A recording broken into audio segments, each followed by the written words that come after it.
Today's episode contains some material and language that might not be suitable for everyone. Discretion is advised.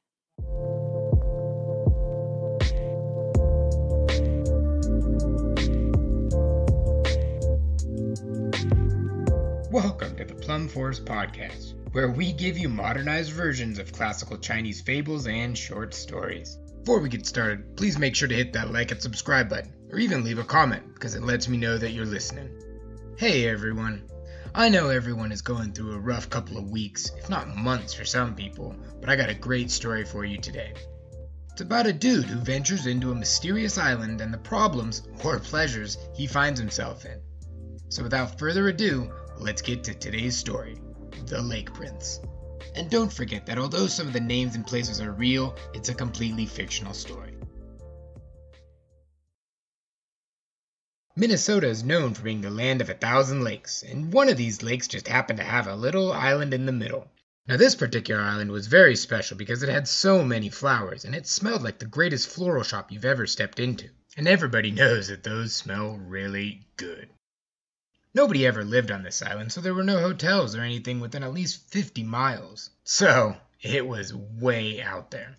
On a warm summer day, there was a young man, let's call him Charlie. It was all about things that were strange and just out there. And that's just who he was, and he loved it. He just enjoyed a different type of beauty.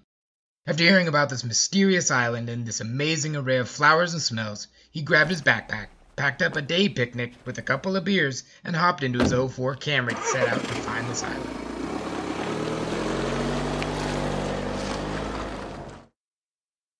When he arrived, he discovered this beautiful lake with the island just on the horizon, and there just happened to be a rickety old boat hanging out on the shoreline. So, like anyone else, he decided to borrow the boat and head out to the island. He didn't think anyone would miss his boat, so he promised to himself that he would return it, in one piece, hopefully. As he rowed closer and closer, the smells of the flowers became stronger and stronger, and just as his boat ran ashore, he was amazed at what he saw and smelled. Right as he stepped off the boat, the fragrance from the flowers hit him in the face like a right hook from Mike Tyson.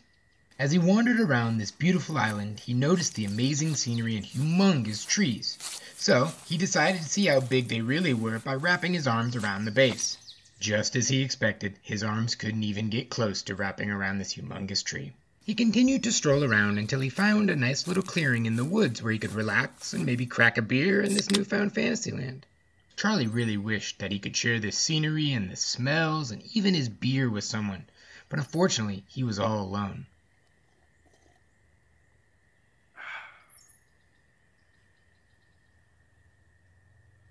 After relaxing and enjoying his beer in this newfound dreamland, he noticed a woman in a red robe was emerging from the forest. As she slowly crept closer to him, he began to realize that she was actually gorgeous. Like really, really good looking. Oh, I didn't realize that anyone else was here. She then looked down at his hand and saw what he was drinking and could only reply with a smirk on her face. Glad to see you're enjoying this place as much as I do. Excuse me, who are you? Oh, where are my manners?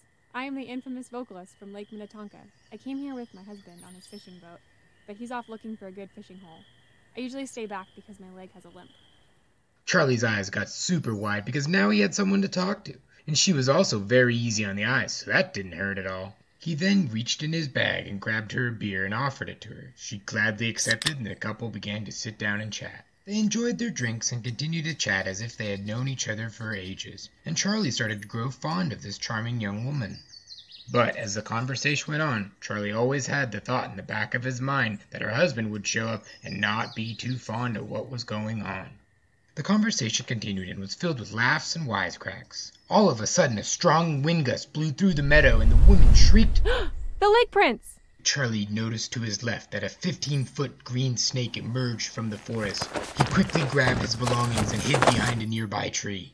As Charlie hid behind the tree with his eyes closed, he could soon feel the snake beginning to wrap itself around the tree and him. He then slowly cracked open his eyes to realize that the snake was staring straight at him from just an inch away from his face. He could even feel the snake's tongue slithering on his nose. Charlie was so scared that his nose began to bleed, and he'd even peed himself a little bit. As the blood dripped from his nose into a small puddle on the ground, the snake then slithered down to the pool of blood and dipped his tongue in to taste the blood and urine mixture. Charlie was soon beginning to realize that this was most likely going to be the end of him. All of a sudden, he remembered that he had a small amount of 195 proof moonshine. His uncle had given him this as a true Minnesotan hunting multi-tool.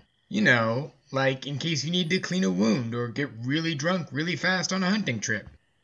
He slipped his 2 fingers into his pouch and was able to wiggle out the small flask. With his thumb and forefinger, he unscrewed the cap and poured it into the small pool of blood the snake was drinking from.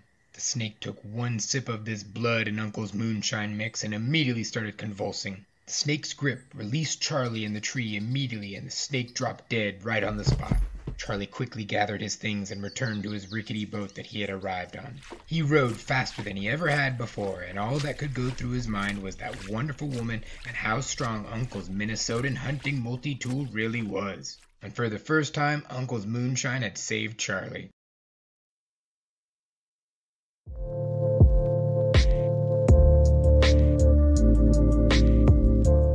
Well, what a story that was.